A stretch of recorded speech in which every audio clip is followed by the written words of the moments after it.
Y'all teachers are lazy. That's why I can't date you. Those exact words left her mouth as she stood up from the table, smoothed her dress, and walked out like she had just dropped some kind of mic. Everyone in the restaurant turned their heads toward me, and I just sat there, frozen, staring at the half-eaten pasta in front of me. My face felt hot, my hands were shaking, and I swear the sound of forks clinking on plates got louder like a soundtrack to my humiliation. I didn't even know what to say. I wanted to scream, to ask her what the hell she meant, but my throat felt tight like someone had shoved cotton in there. And the worst part? I really liked her. I thought we had a good thing going. But now I was just sitting alone, embarrassed, heart pounding, and with that sentence echoing in my head like a cruel joke. And that's when I saw him, her ex, standing at the bar, smirking at me like he had just won something. Okay, let me back up, because I know you're probably wondering how I got into this dumpster fire of a night. It started 3 weeks ago. I'm a high school teacher, been doing it for 5 years now, and honestly, I love it. The kids, the energy, even the chaos. It makes me feel alive. I teach history, and yeah, it's not glamorous, but I take pride in what I do. My students respect me, I stay late grading papers, planning lessons, and making sure I don't become one of those teachers that just shows a movie and calls it a day. Anyway, I met her, let's call her Amber, on a dating app. She was gorgeous, like out of my league gorgeous. Blonde hair, green eyes, a smile that could probably sell toothpaste. Her profile said she was in marketing, loved to travel, and hated pineapple on pizza. I swiped right, half as a joke, not expecting a thing. But then, boom, it's a match. We started talking, and man, she was funny. Witty comebacks, sarcastic humor. She asked what I did for a living, and when I told her I was a teacher, she just said, "That's cute." I didn't think much of it at the time. Cute, right? Like wholesome, dependable. Our chats went on for days. She was the one who suggested meeting up, and I was thrilled. I booked us a table at this nice Italian place in the city. Classy, but not too expensive. Perfect for a first date. The day came, and I was nervous as hell. Spent an hour picking out my outfit, ironed my shirt, even polished my shoes like it was a job interview. When I saw her walk in, I swear I forgot how to breathe. She looked stunning in this black dress that hugged her just right. Heads turned when she walked past, and for a moment, I felt like the luckiest guy in the room. Dinner started off great. We laughed about bad Tinder dates, shared childhood stories, and even talked about our favorite movies. She was drinking white wine, I had a beer, and it felt easy. Then, somewhere between the appetizer and the main course, things started to shift. She asked me, "So, is teaching like your forever plan?" I nodded. Yeah, I mean, I love it. It's what I went to school for. I'm hoping to maybe move into administration one day, but teaching is my passion. She tilted her head, gave this little smirk, and said, "That's interesting." Now, I know tone. I teach teenagers, so sarcasm and subtle digs are like my second language. That interesting wasn't a compliment, but I brushed it off and asked her about her job.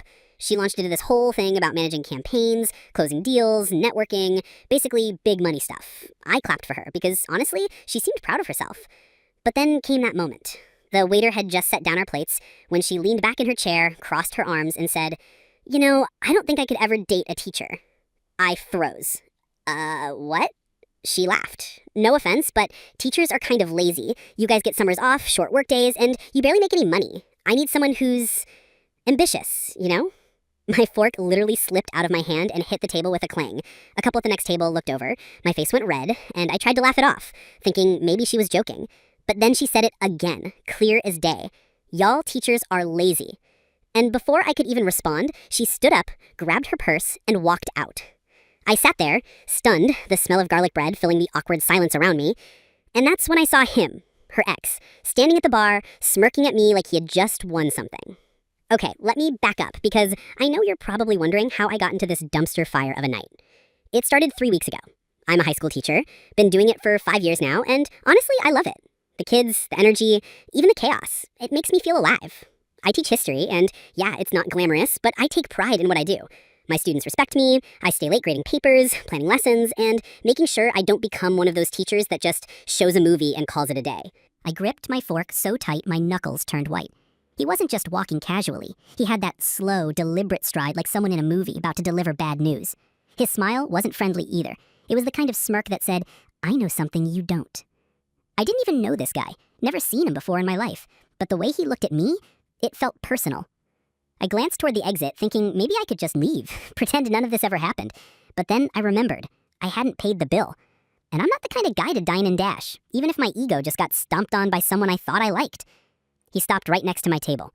Up close, he was taller than I expected. At least 6'2", built like he lived in the gym.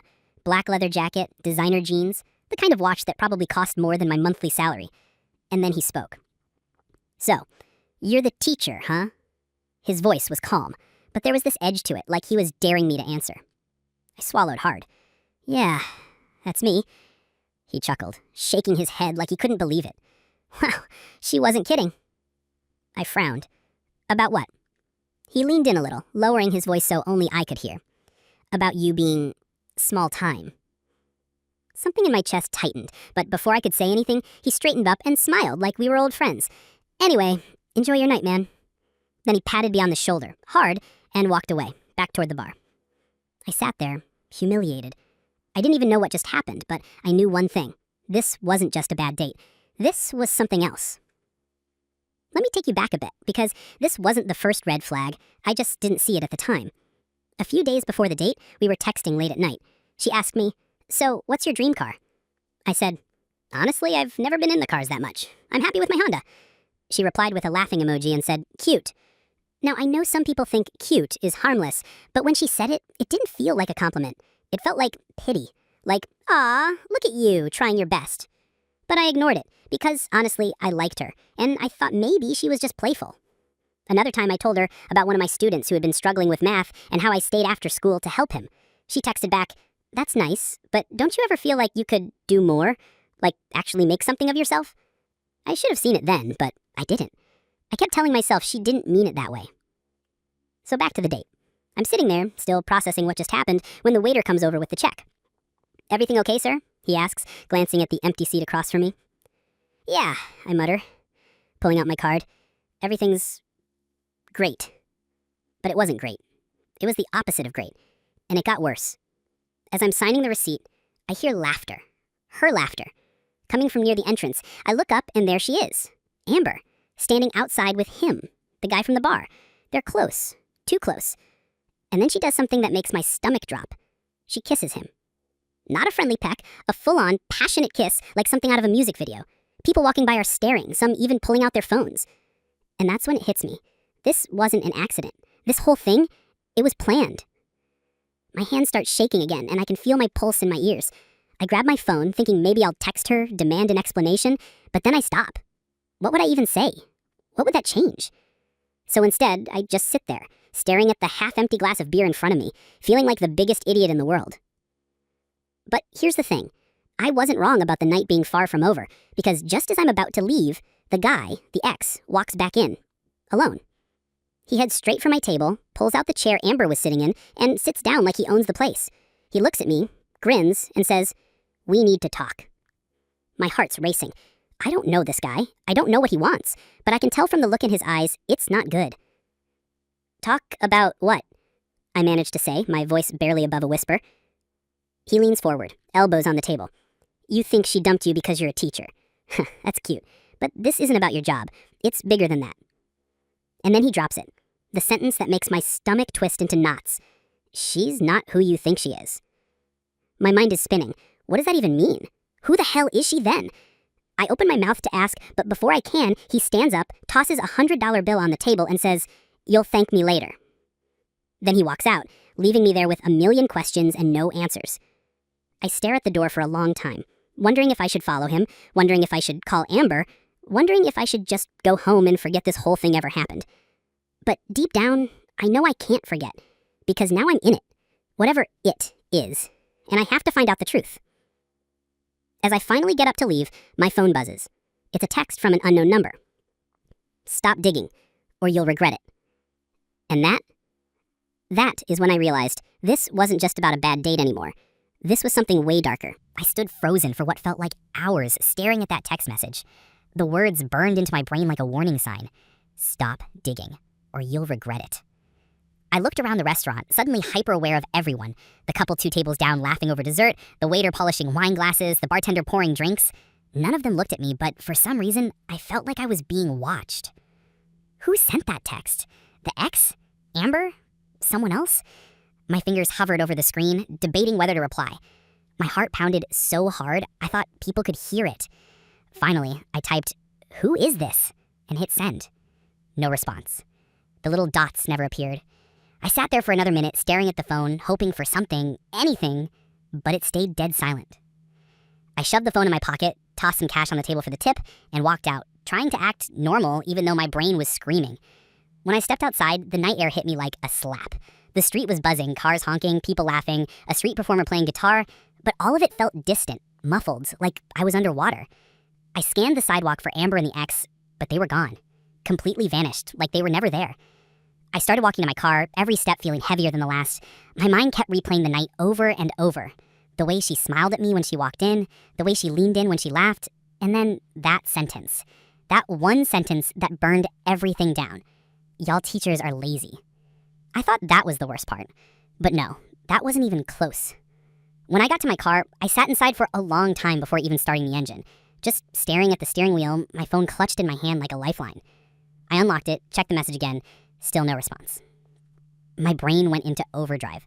Who was this guy? Why did he care so much about Amber? Why did he say, "She's not who you think she is"? And what the hell did this text mean?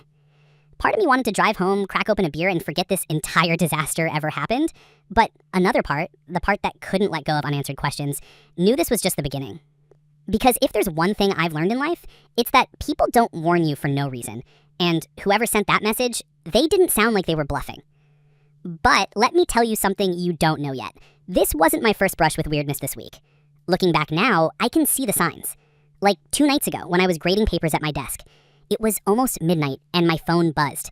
It was a DM on Instagram from a random account. No profile picture, no posts, just one message. You should be careful who you date. I thought it was some scam bot, so I ignored it, blocked the account, and moved on. But now I'm wondering if that was the first warning. And then there was that other thing. The time Amber asked me, out of nowhere, if my school had security cameras. We were just chatting about my day and she suddenly said, "Do they record everything? Like, all the time?" I laughed and said, "Yeah, pretty much." "Why?" She shrugged. "No reason, just curious." At the time, it seemed random. But now, it's sticking in my head like a bad song. Anyway, I finally started the car and pulled out of the lot. The text message still haunting me. I kept glancing in the rearview mirror, half expecting a black SUV to start tailing me or something. Paranoid, I know, but when a stranger warns you to stop digging, it does things to your brain. When I got home, the first thing I did was lock the door. Then I poured a drink and sat on the couch, staring at my phone like it held all the answers. I went to Amber's profile. It was still up, still full of smiling selfies, beach vacations, and perfectly filtered brunch pics. Nothing out of the ordinary. But then I scrolled further down, to a photo from 6 months ago. Amber standing next to a man. Not the guy from the bar, someone else. He looked older, serious. The caption read, "My everything, forever and always." I tapped the comments. Most were just hearts and compliments, but one stood out, from a user named TruthFinder88. It said, "Does he know?" And that's when my stomach dropped. Because the comment had been posted only 2 days ago. I clicked the profile, private, no posts, no bio, and then my phone buzzed again. Another text, same number as before. Last warning, walk away. That's when I knew I wasn't just dealing with a bad date, I was dealing with something dangerous. And I had no idea how deep this was about to go. The text glowed on my screen like a warning flare. Last warning, walk away. I stared at it so long, the letters started to blur. My hands were trembling so badly, I almost dropped the phone. My apartment felt suddenly too quiet, like the silence had weight to it. Every little sound, the hum of the fridge, the distant traffic outside, made my skin crawl. I typed, "Who are you?" Then deleted it. Typed again, "What do you want?" Then deleted that too, because what if they answered? What if I didn't want to know? I locked the screen and tossed the phone on the coffee table like it was burning my hand. Then I downed the rest of my drink in one gulp and pressed my palms into my eyes. What the hell did I just get myself into? My brain started spiraling. What if Amber was into something illegal? Drugs? Money laundering? The guy from the bar, was he her boyfriend? Ex-boyfriend? A fixer? Some guy sent to scare me off? And why did he say, "She's not who you think she is"? I was so deep in thought that at first I didn't even hear the sound. A faint click from my front door. My head shot up. Another click, like someone testing the lock. I froze, every muscle in my body locking up. Then silence. I grabbed my phone and crept toward the door, moving as quietly as I could. My apartment isn't big, so it only took a few steps. I pressed my ear against the wood. Nothing. I waited 30 seconds, still nothing. Finally, I forced myself to look through the peephole. Empty hallway. I let out a shaky breath, but something in my gut told me I wasn't imagining it.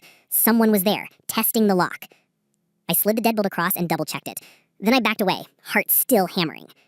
I grabbed the phone again and dialed my best friend Marcus. He's one of those people who always answers no matter what time it is. He picked up on the second ring. "Yo, what's up, man?" "Marcus," I said, my voice low and shaky. "Something weird's going on." "What do you mean weird?" I told him everything. The date, the guy at the bar, the text messages, the Instagram comment, and now the sound at my door. He was quiet for a second, then said, "Bro, that's messed up. Like, seriously messed up. No kidding. You should call the cops." And tell them what? That my date dumped me and now I'm paranoid? Dude, someone came to your door. Yeah, and by the time they show up, whoever it was will be long gone. Marcus sighed. All right, look, just crash at my place tonight. I don't like you being alone. For a second, I considered it, but then I thought about the text, the warning to walk away. If I left now, would they know? Would they follow me? I'll be fine. I lied. I just needed to tell someone. All right, man, but keep your phone on loud, and if anything else happens, you call me. Got it? Got it. We hung up, but I didn't feel any better. If anything, saying it all out loud made it feel more real. I turned on every light in the apartment and sat on the couch, trying to calm my breathing. That's when I noticed something I hadn't seen before. The envelope. Sitting on the floor, just inside the door. My stomach dropped. I swear it wasn't there when I came in. I walked over slowly, every step heavy, and picked it up. No name, no return address, just plain white. My hands shook as I tore it open. Inside was a single sheet of paper with one sentence, written in black marker, "We warned you."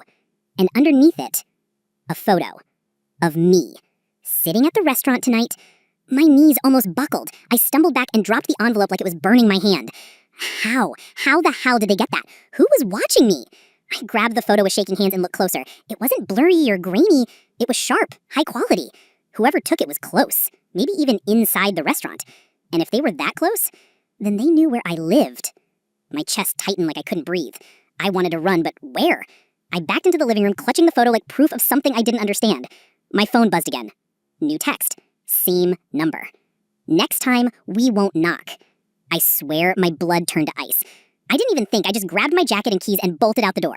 I drove aimlessly for almost an hour, just trying to put distance between me and that apartment. My hands gripped the wheel so tight they ached. Every pair of headlights in my rearview felt like they were following me. Finally, I pulled into an all-night diner on the edge of town, parked under a streetlight, went inside, and sat at the farthest booth, facing the door. The waitress came over, chewing gum, looking half asleep. "What can I get you?" "Coffee," I said, my voice barely above a whisper. "Black." She nodded and walked away. I sat there staring at my phone. No new messages, no calls, just that last one sitting there like a ticking bomb. When the coffee came, I wrapped my hands around the mug, hoping the heat would stop the shaking. It didn't. After a few minutes, I opened Amber's profile again. I stared at her smiling face, trying to reconcile the girl I laughed with over pasta with the chaos I was drowning in now. Then I noticed something new. Her profile picture had changed. It was a photo of a sunset, but in the reflection of the water, there was a silhouette. A man. And I swear to God, it looked like the guy from the bar.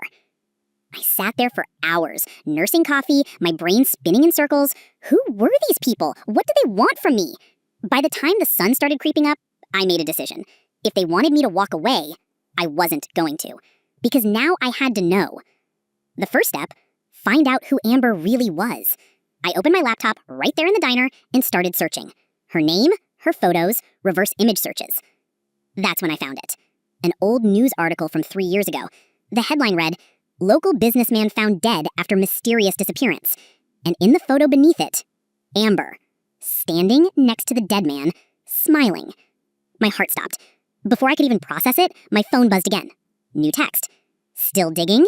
And then before I could respond, a shadow fell across my table. I looked up. It was him, the guy from the bar, and he wasn't smiling this time. He stood there like a shadow that didn't belong in the daylight. The early morning sun poured through the diner windows, casting his face half in gold, half in darkness. And that smirk, the one I saw at the bar, was gone. Now his expression was sharp, cold, like a knife pressed against your skin without breaking it.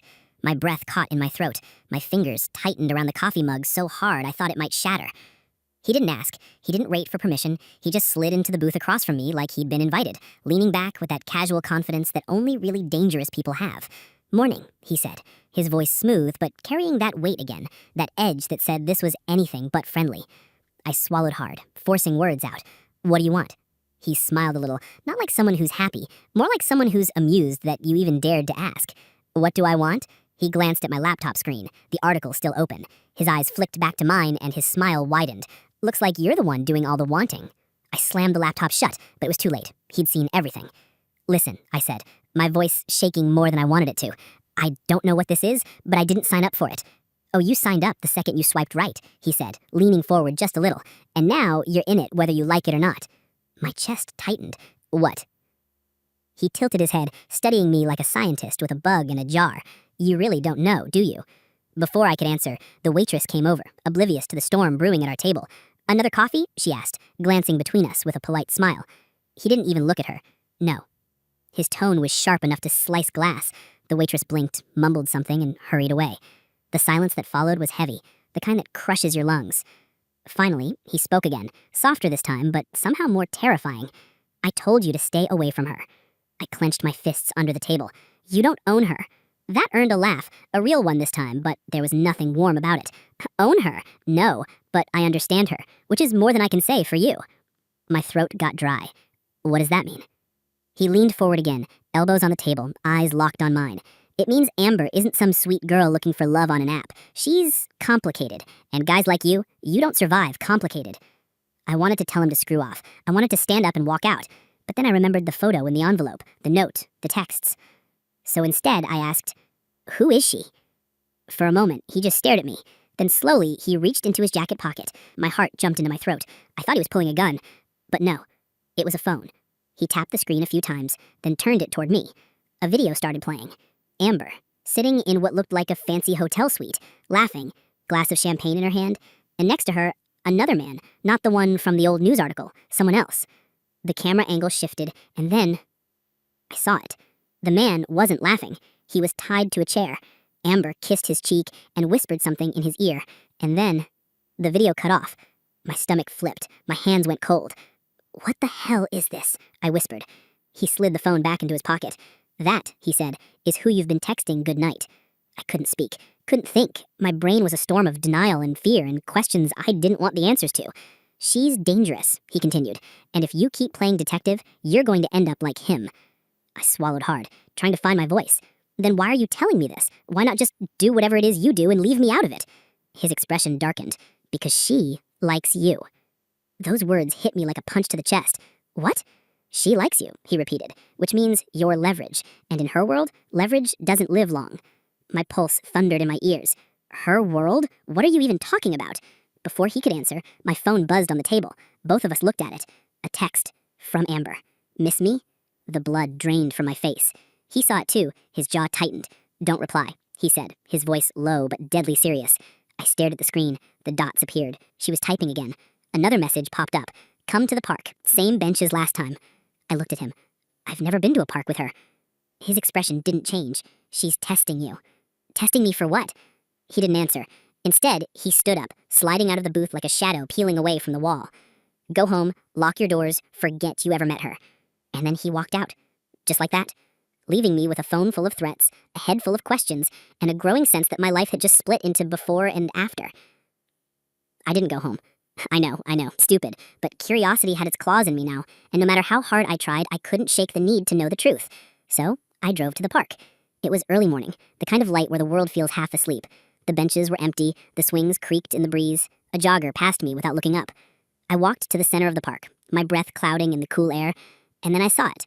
A bench, with an envelope sitting on it, just like the one at my apartment. I looked around. Empty paths, trees swaying, no sign of anyone. My hands shook as I picked up the envelope and tore it open. Inside was another photo. Amber, smiling, standing behind me at the diner. My heart stopped. The photo wasn't from today, it was from 10 minutes ago. I spun around, scanning the trees, the benches, the shadows. Nothing. But then I heard it. A whisper, right behind me. Miss me?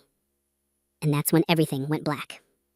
When I came to, the first thing I felt was the cold. Not just the chill, cold that bit into my skin, seeped into my bones. My head throbbed like someone had taken a hammer to it, and for a moment, I couldn't move, couldn't breathe, couldn't think.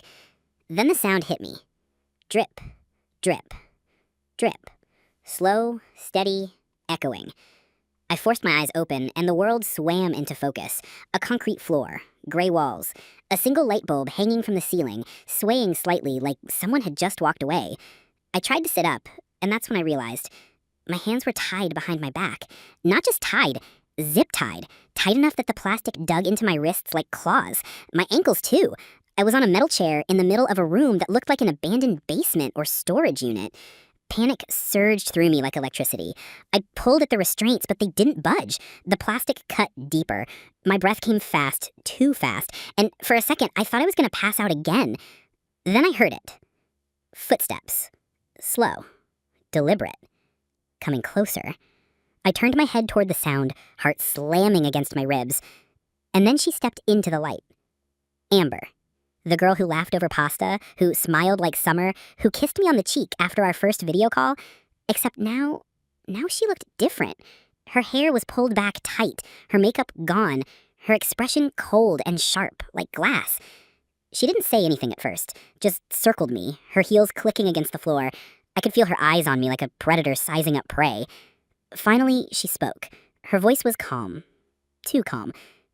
You should have listened. My throat was so dry I could barely speak. Amber, what is this? What's happening? She stopped in front of me, tilting her head slightly. You really don't get it, do you? Get what? My voice cracked. What did I do? A smile curved her lips, but it didn't reach her eyes. You didn't do anything. That's the problem. I blinked, trying to make sense of the words. Then why? Why am I here? She leaned down, her face inches from mine, and whispered, because I wanted you to be. Those words sent a shiver down my spine. She straightened and walked over to a table I hadn't noticed before, covered with things. A phone, a glass of water, a black duffel bag zipped shut. I stared at the bag, dread curling in my gut. What's in the bag? I asked, my voice barely above a whisper. She didn't answer, just poured the water into a glass and brought it over, holding it to my lips. Drink, she said. I hesitated. Her eyes hardened. Drink. I took a sip. The water was cold, clean, but my stomach twisted all the same. She set the glass down and crouched in front of me, studying my face like I was a puzzle. You're different, she said softly. Not like the others. The others? My voice shook. What others? For a second, something flickered in her eyes. Something almost human, but then it was gone. You don't need to know, she said, standing again.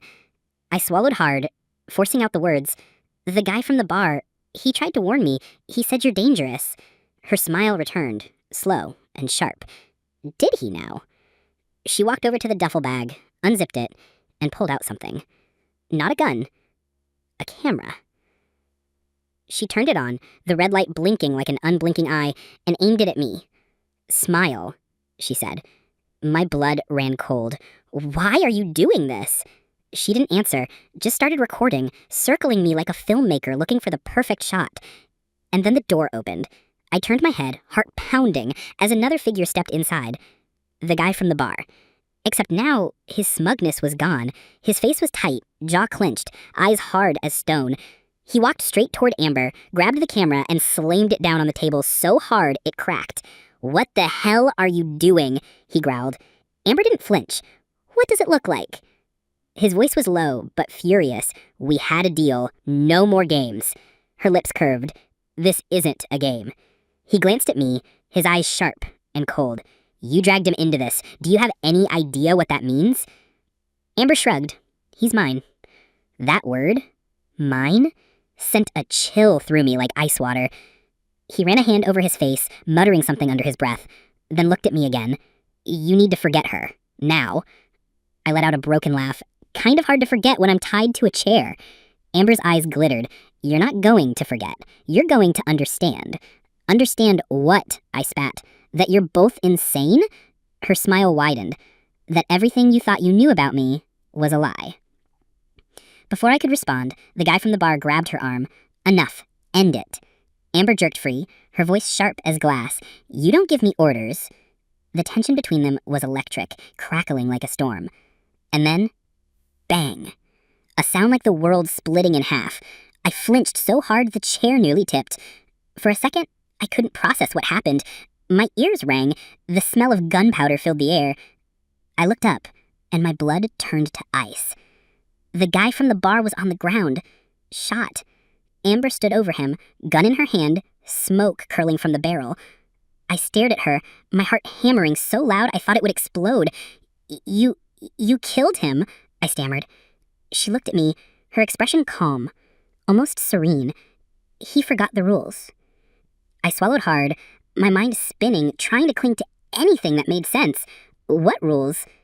She stepped closer, the gun still in her hand, her eyes locking on mine, and she smiled. The ones you're about to learn. And then she smiled. Slow. Beautiful. Terrifying. The gun was still smoking when she turned the barrel toward me. I froze, my breath caught in my throat, my heart pounding so hard it shook the chair beneath me. The guy from the bar, his blood was already pooling on the cold concrete, dark and spreading fast. His eyes were still open, glassy and empty, staring at nothing. Amber didn't even glance at him. Her gaze stayed locked on me like I was the only thing in the world that mattered. Amber, my voice was a rasp. You didn't have to. Shh. She lifted a finger to her lips, smiling faintly, almost sweetly. Don't ruin the moment. I couldn't take my eyes off the gun. My body screamed at me to run, to fight, to do something, but the zip ties cut deep into my wrists, biting harder every time I pulled. My hands were slick with sweat. My throat was so dry it hurt to swallow. What do you want from me? I whispered. Amber tilted her head, her expression softening in a way that made my blood run cold. I want you to see me, the real me, not the version you built in your head, not the girl from your little teacher fantasies. She took a slow step closer. The click of her heels echoed like gunshots in the hollow room. I've been honest with you, I said quickly, desperation creeping into my voice. From the start, I told you who I was. She smiled at that, a real smile this time, bright and beautiful, like the girl from the dating app. But her eyes were dead. And that, she said softly, is exactly why you're still alive. Her words sunk into me like ice. Still alive. I looked down at the man bleeding out on the floor. He hadn't even finished his warning before she put a bullet in him. What did he mean? I asked, my voice shaking. What rules? Amber crouched in front of me, so close I could smell her perfume, light, floral, completely at odds with the stench of blood. She rested the gun on her knee like a casual accessory. The rule, she said, her tone almost playful, is simple. You don't cross me. And he did. I swallowed hard. And me? Have I crossed you? Her smile widened. Not yet. Then without warning, she pressed the gun against my chest. Not hard, just enough for me to feel the cold metal through my shirt. My breath hitched. Amber, please what?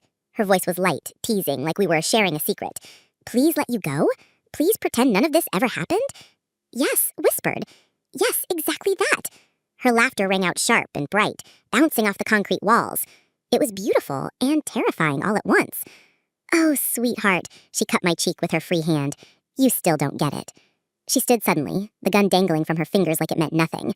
Then she walked to the table, rummaged in the duffel bag, and pulled out something that made my stomach lurch. A phone. My phone. How? Didn't you notice me take it? She smirked. You were too busy trying not to pass out. She swiped across the screen, her nails clicking lightly. You keep things so boring. Photos of sunsets, cat videos, lesson plans, not a single secret worth keeping. She looked at me over the top of the phone, her eyes glittering. Do you know what that makes you? I shook my head, my throat tight. Perfect, she whispered. My blood ran cold. Perfect for what? Instead of answering, she walked back to me, crouched again, and held the phone up. The screen was on the camera app. My terrified face filled the frame. Smile, she said. I flinched as the flash went off. Then another. And another. She snapped photos like a photographer on a runway, angling the phone, tilting my chin with her hand, making little approving noises. When she was done, she stood and looked at the pictures, her lips curling in satisfaction. You're going to make them so happy, she said softly. My heart slammed against my ribs. Make who happy? She didn't answer. Instead, she walked to the table, set the phone down, and unzipped the bag further. This time, when she pulled something out, my stomach dropped to the floor. Rope! And duct tape. No, no, no! Amber turned slowly, the rope dangling from her fingers like a snake. You really should have walked away, she said. My pulse roared in my ears. I yanked at the zip ties until my skin burned, until blood smeared across the chair, but nothing gave. Nothing. Amber approached, calm as ever, and I knew if I didn't do something now, I was dead. So I did the only thing I could. I tipped the chair.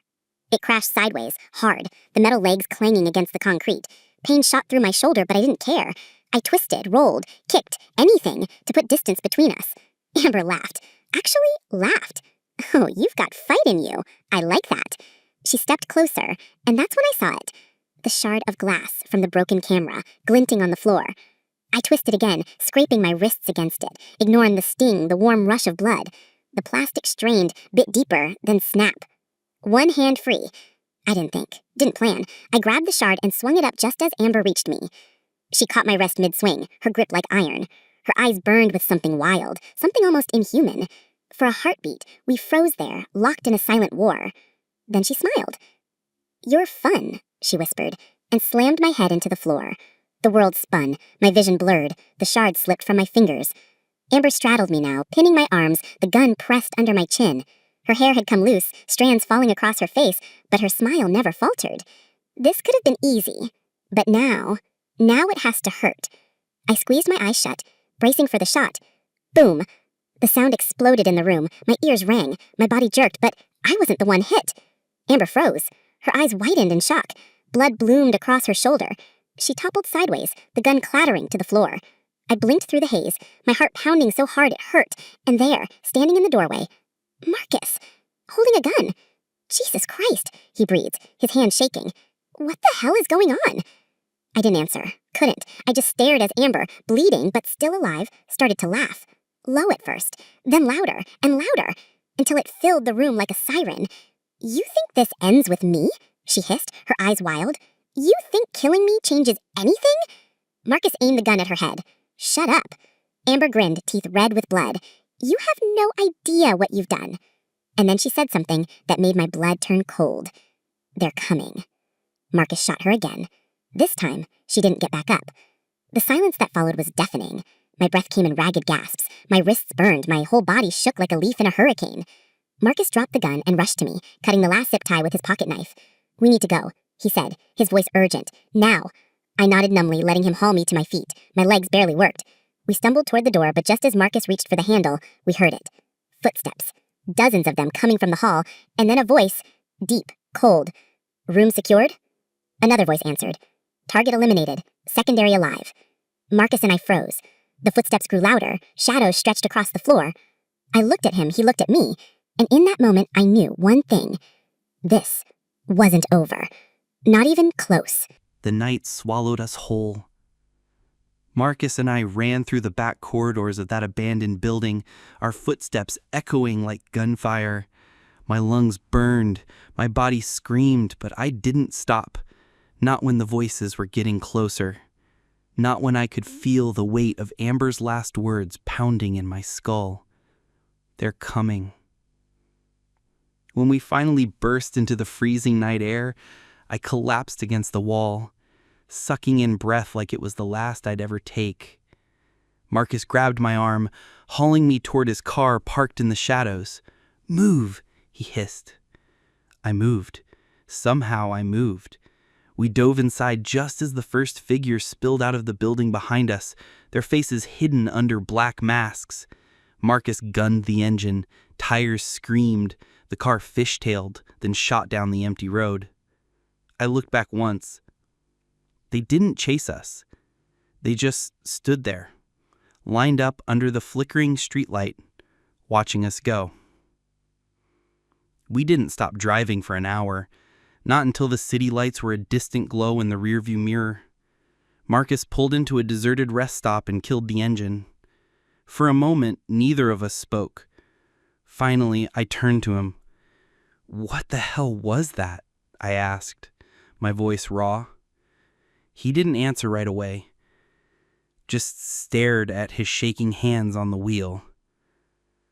"I've seen things. Weird things.